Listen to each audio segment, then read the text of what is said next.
In question 58 of Prima Secunda of the Summa Theologia, we continue on the treatise of good habits or the virtues, which will go all the way through question 70. And this is question 58. And it's an interesting one, and it's very practical because it's something that we all ought to think about, is that the difference between the moral and the intellectual virtues. Have you ever thought about that? We had a question a couple of days ago about the 5 kinds of intellectual virtues, which were wisdom, understanding, prudence, art, and science. And now the moral virtues are pretty vast. And what is the difference? And can you have one without the other? Can you have a moral without an intellectual, or vice versa? And what is the relationship between them? These are the kind of questions that St. Thomas Aquinas is going to get at in the 5 articles of this question. And Article 1 says whether every virtue is a moral virtue. And he goes into some of the etymology of the word moral, which I find quite interesting. So I want to read this in its entirety, at least the corpus part. He says, in order to answer this question clearly, we must consider the meaning of the Latin word mos, M-O-S, which I guess moral comes from. For thus we shall be able to discover what a moral virtue is. Now, mos has a twofold meaning, for sometimes it means custom, in which we read in Acts 15:1, except you be circumcised after the manner or morum of Moses, you cannot be saved. Okay, so that's an example of mos as a custom. Sometimes it means a natural or quasi-natural inclination to do something some particular action, in which sense the word is applied to dumb animals. And thus we read 2 Maccabees 1:2, that rushing violently upon them like lions, as lions are in the habit of doing, and slew them. So there is a natural inclination that even a brute animal would have, and this would be applied to the second meaning of the word mos, right, where more moral comes from. For both these significations, there is but one word in Latin, but in the Greek, there is a distinct word for each. For the word ethos is written sometimes with a long and sometimes with a short e. So anyways, I found that kind of interesting. Now, moral virtue is so called from mos in a sense of natural or quasi-natural inclination to do some particular action. And the other meaning of mos is custom, as he explained, is akin to this because custom becomes a second nature and produces an inclination similar to a natural one. But it is evident that inclination to an action belongs properly to the appetitive power, whose function is to move all the powers of the rax. Therefore, not every virtue is a moral virtue, but only those of the appetitive faculty. So what he's doing now is distinguishing between the higher and the lower part of the soul, the higher being the intellect and the will, and the lower being the sensitive appetite. And there's going to be virtues that apply to all aspects of the human soul and all of our actions, right? So we move on to Article 2. Whether moral virtue differs from intellectual virtue. Well, you know it does, because he just made that distinction, but now he's going to go into a little bit more detail. He says, reason is the first principle of all human acts, and whatever other principles of human acts may be found, they obey reason somewhat, but in various ways. For some obey reason blindly and without consideration whatever, such as the limbs of the body, provided they be in healthy condition, for as soon as reason commands, the hand or foot proceeds to action. Hence, the philosopher Aristotle says, the soul rules the body like a despot, as a master rules his slave who has no right to rebel. So if I say hand, lift, hand, take your cup of coffee, foot, lift, a healthy body, that body part is not going to be able to rebel. It's just going to act according to what reason dictates it to do, and there's no rebellion in those parts, right? Accordingly, some held that all the principles in man are subordinate to reason in this way. If this were true, for man to act well, it would suffice that his reason be perfect. Consequently, since virtue is a habit perfecting man in view of his doing good action, it would follow that it is only in the reason, so that there would be none but intellectual virtues. Now, this is interesting. He says, this was the opinion of Socrates, who said every virtue is a kind of prudence. Hence he maintained that as long as a man is in possession of knowledge, he cannot sin, and that everyone who sins does so through ignorance. So Socrates thinks that everything is prudence.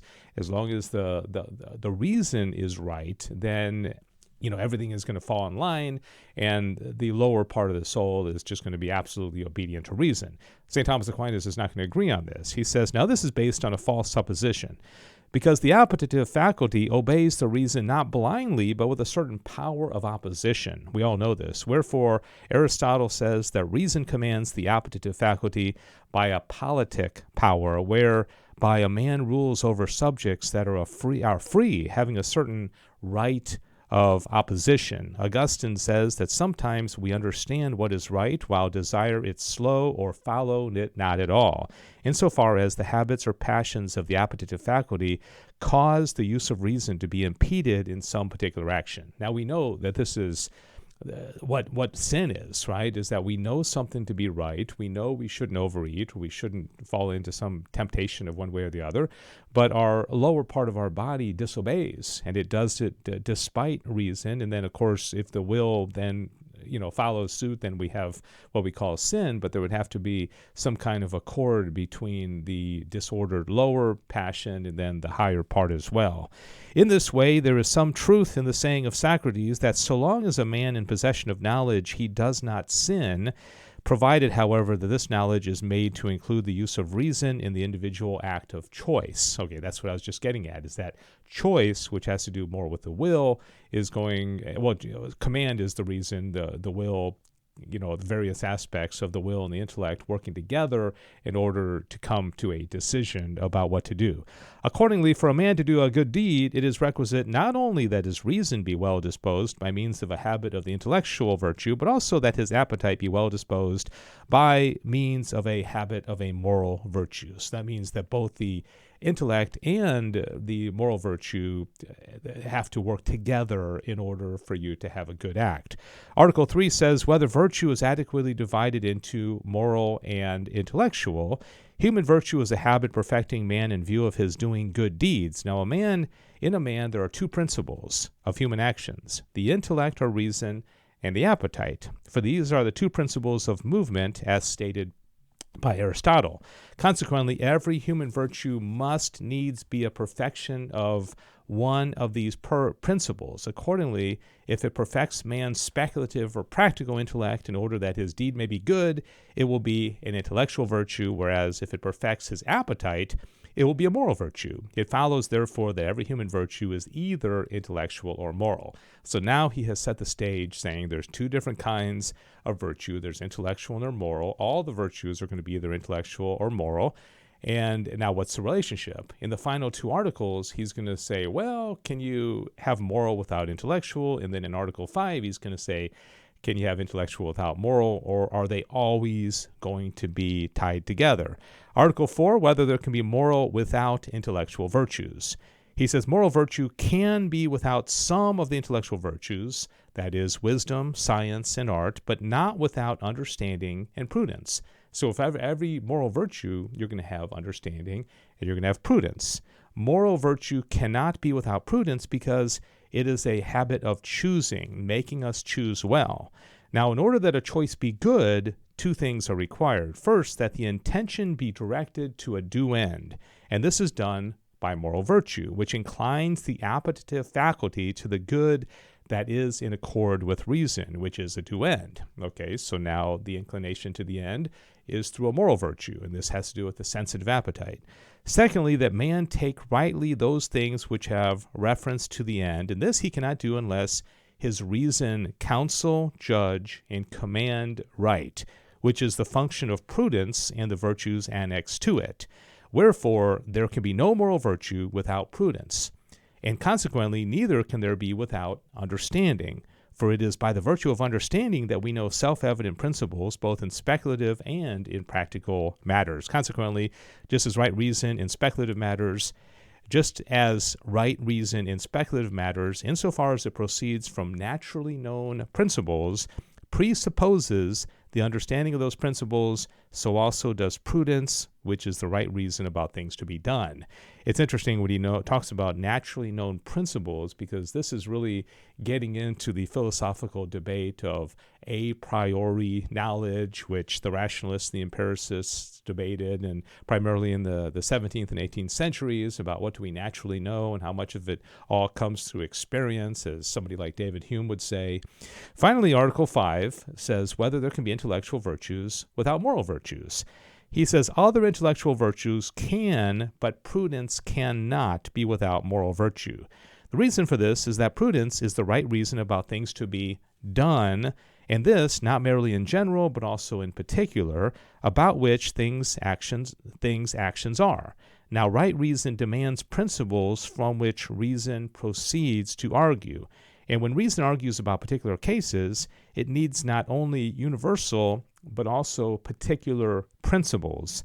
As to universal principles of action, man is rightly disposed by the natural understanding of principles, whereby he understands that he should do no evil, or again, by some practical science. Okay, so this is really getting into something that we just kind of naturally know, and then the intellectual virtues can perfect that, especially understanding, and then prudence, putting that understanding, that knowledge of universal principles to act by commanding that which the moral virtue has already advised it to do.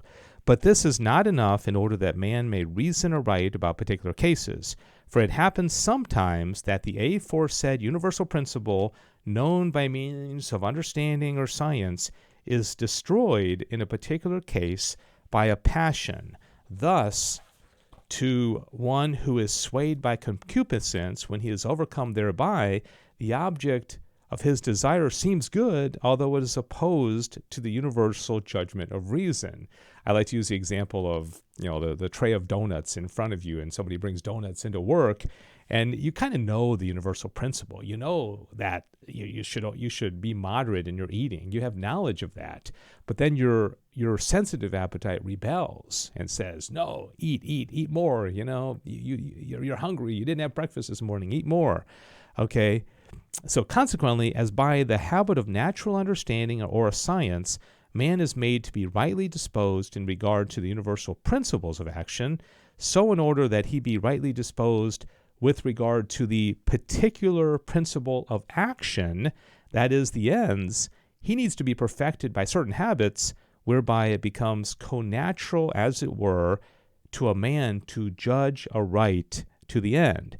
This is done by a moral virtue. For the virtuous man judges aright of the end of virtue, because such a man is, such does the end seem to him. Consequently, the right reason about things to be done, prudence, requires man to have a moral virtue.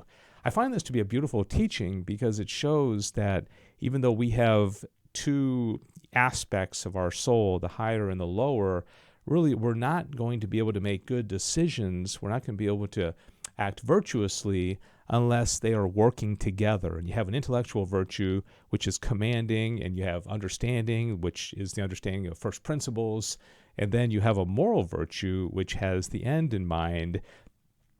And then really it's almost like it advises the intellectual virtue. And then the intellectual virtue of prudence comes in and commands after it takes counsel, and it makes a judgment, which has to do with the speculative intellect. So if you've watched the last few videos, you can see how the human person operates when it comes to making moral decisions, and I find it all quite interesting. Thanks for joining me. God bless you.